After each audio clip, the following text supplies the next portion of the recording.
ডেভিডৰ লিখা এইটো Psalms 135 কি শিকিব পাৰে ন ফাৰ্ষ্ট আমি নিজকে এক্সামাইন আমাৰ জীৱনটো নিজে ইভালুৱেট কৰিব লাগে যেতিয়া আমি পৃথিৱীৰ ষ্টেণ্ডাৰ্ড পৃথিৱীৰ চকু চোৱা বা পৃথিৱীৰ ভাৱনা চিন্তা বা পৃথিৱীৰ মানুহে কি কৈ আছে কি ভাবিছে এইটোতো ইম্পৰ্টেণ্ট বা ডাঙৰ কথা নহয় কিন্তু ঈশ্বৰে আপোনাকে কি কৈ আছে ঈশ্বৰে আপোনাকে কেনেকা চাই আছে ঈশ্বৰে আপোনাকে কেনেকা জানি আছে ন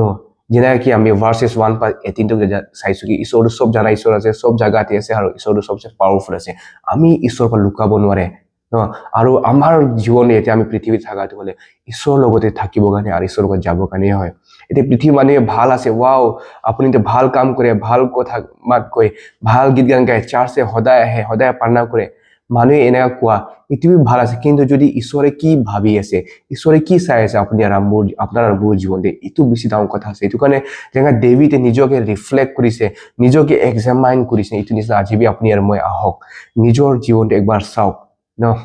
মানুহে তালি মাৰি আছে না থুপেলাই আছে এইটো ডাঙৰ কথা নহয় কিন্তু ঈশ্বৰে কি কৈ আছে এইটো একবাৰ সুধক যদি ঈশ্বৰে আপোনাৰ জীৱনতে যদি ঈশ্বৰে চাই আছে মানে ঈশ্বৰে চাই আছে ন তো ঈশ্বৰে কি ভাবিব ঈশ্বৰ খুশি হ'ব না দুখ হ'ব এইটো ফাৰ্ষ্ট আমি এক্সামাইন বা ইভালুৱেট কৰিব লাগে তাৰ পাছত